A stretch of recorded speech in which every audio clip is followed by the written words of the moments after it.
UFC Qatar wrapped up on Saturday, and I'm late making this video like usual. You know, I wouldn't be the Don's upload if it wasn't late. All jokes aside, I got to get better on doing that, to be honest. But let's talk about UFC Qatar. This whole main card was amazing. The prelims are all right. The main card is what we're really going to talk about. All finishes except for the co-main event. And let's start from the bottom up. So Tagir Olumbekov versus Kiori Horiguchi. It was nice seeing one of Team Khabib's members lose and get fucking slapped. He got slapped. He didn't get slapped by a KO, but he fucking got slapped by submission. Rear naked choke, got submitted in the third round after getting dominated for the first and second round. Tagir Ulumbekov's a weight bully, and finally it caught up to him. You gassed out after the first round, really. You weren't the same person you were. Even Islam was saying it. Islam, I seen a interview where Islam was talking about how he wanted to throw the towel because he's seen that Tagir, Tagir wasn't being himself in that fight. He's probably going to move up because he's a weight bully. That's what happens to fucking weight bullies. You try to weight bully this 5'4" Asian, tiny little Asian, and then you get fucking dominated for 3 rounds, and then you get fucking slapped in the third. That's what I like to see. Moving up in the card, Waldo Cortez Acosta versus Shamil Gaziev. I don't even think I gave a prediction for this fight on my prediction video. Look at the fucking sun just beaming on me now. This is just a perfect day. Waldo Cortez Jr. wins by KO, by the way. This is really fucking holy shit. This is really blinding me, low-key. He wins by first round KO. And Shamil Gaziev is a fat fuck. Looking at him in this fight, he's just skinny fat. And it's just, I don't get how you can be that build while training. Having such, like, you train to fight someone. Your testosterone's supposed to be elevated, man. Do you have any drive in you? Like, even before then, you were undefeated. You would think he would have some testosterone in his body, but it's mostly just estrogen. Because how the fuck do you have that big old little belly and just some skinny-ass arms, some long-limbed skinny arms with a big old belly? I don't get how this is even possible. Like, I get it. It's because he's fucking Dagestani. Case closed. Waldo Cortez Jr. wins by first round KO, though, after he wobbles, he drops Gaziev. Gaziev goes for Waldo Cortez Jr. against the cage, and Waldo catches him with a certain jab. It was low-key just a jab, and it knocks down Shamil Gaziev. He gets back up, he's all wobbly, and then Waldo Cortez Jr., peak heavyweight skill, keeps throwing a jab, jab, jab, jab, jab, jab, and then throws a straight, getting his range. It was the most predictable KO I could have ever seen in my life. So, that's just heavyweight. Fat fucking heavyweights. Fat and skinny. Disgraceful. We're going to move up in the card. Matabek Orlabai, whatever his fucking name is, that fucking ancient fuck, versus Jack Hermanson. Jack Hermanson gets slept in the first round, and not even just slept, absolutely just slumped, KO'd. This is the second KO in a row where Jack Hermanson is flat on the ground, not responsive, and just a bunch of brain damage. It was disturbing to see, man. The KO live, I see it, and I'm just like, oh, it's just so cringe because you knew it was the second one in a row. And Jack Hermanson, you just gotta retire, man. You took a long time off the cage, and I believe it's because you have enough money. All right. So if you were smart enough, you would have put that in investment, maybe some real estate, most likely some real estate. So just retire, man, because this is just, it's not worth it. You're not going to be a champion. You're not even going to be a top contender in welterweight. Now I'm going to talk about the fight a little bit. He was piecing up Matabek Orlabai. I mean, I say piecing up, but he was just hitting him at range. He was doing pretty good, hitting him at range. Orlabai wasn't able to get into his range until the KO blow. And let me talk about the KO blow. It was a grazing shot to the temple. So they're close to each other. Matabek, it was from the clinch, I believe, as well. Matabek Orlabai hits him like this. Now, full force, like, keep in mind, full force, but like that. Now, old Jack Hermanson would have been able to take that, but counting the weight cut and counting that he just got KO'd last fight horribly by Gregory Rodriguez. He was unresponsive. Pretty sure he was seizuring some shit. But yeah, man, you got to retire him. And Orlabai, give him another unranked opponent. Jack Hermanson is not going to prove enough to get back in the rankings. One more big fight in unranked. One more unranked fight. He's a welterweight, maybe or not. I don't know. and then we can get you in the rankings, get you a ranked fighter. But Jack Hermanson, you need to retire, man. It was disgusting to see that just KO'd once again. Next up on the card, who's next? Volkan Oezdemir versus Alonzo Menifield.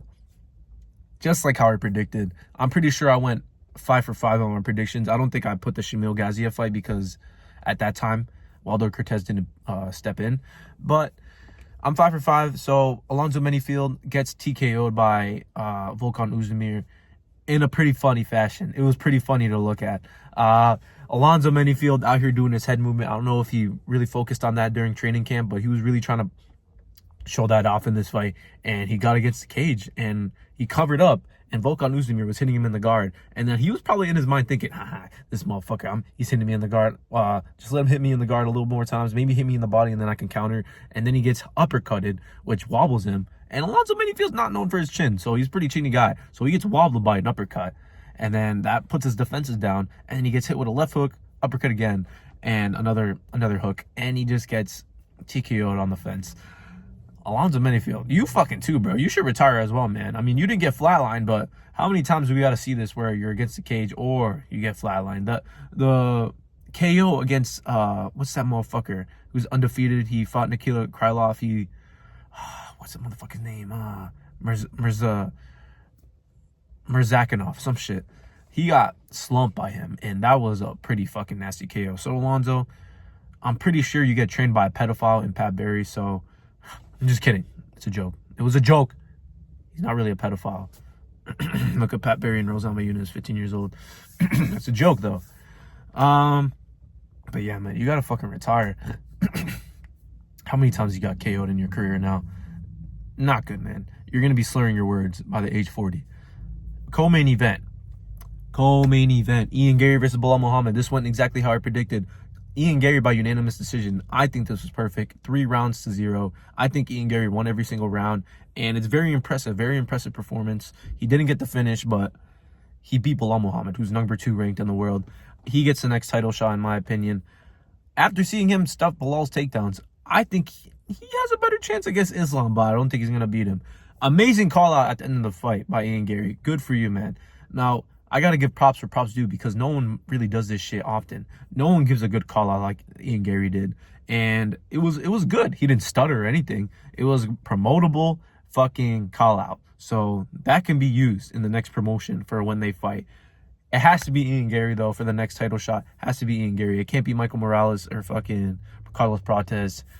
Michael Morales beat Sean Brady, who beat Leon Edwards, and who beat Sean Brady and Leon Edwards? Bilal Muhammad. So Ian Gary's next up for the title shot. Fuck you, Shafkat. You can go in the corner like a little cuck after sitting out for 2 years now. Fuck you. Ian Gary gets a next title shot. Regarding the fight, though, Ian Gary didn't get taken down once. Didn't get taken out once by Bilal Muhammad. And Bilal Muhammad shot some pretty good takedowns. He had his leg wrapped around his own legs at one point.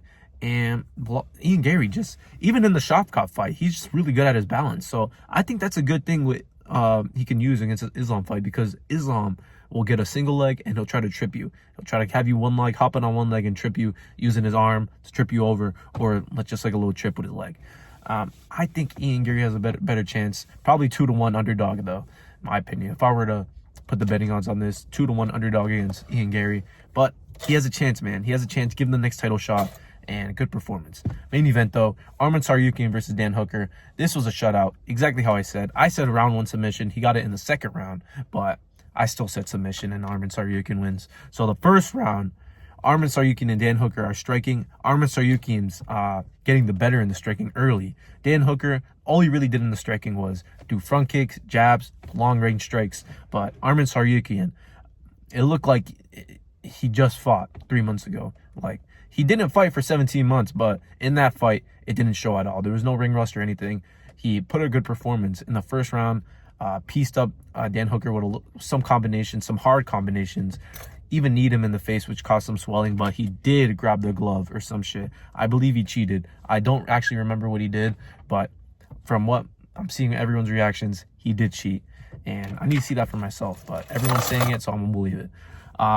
He did knee him in the face from cheating. I think he grabbed the glove. I didn't really see it live, but grabbing the glove, kneed him in the face, and then Dan Hooker got a bunch of swing. And in the second round, coming to the second round, his eye was nearly shut.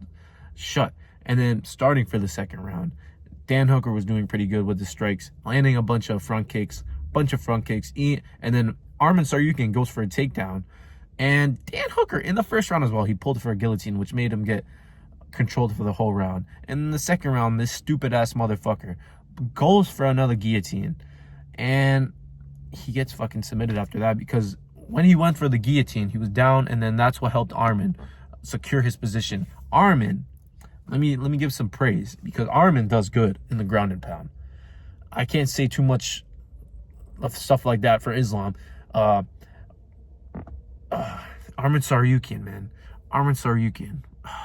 Lost my train of thought.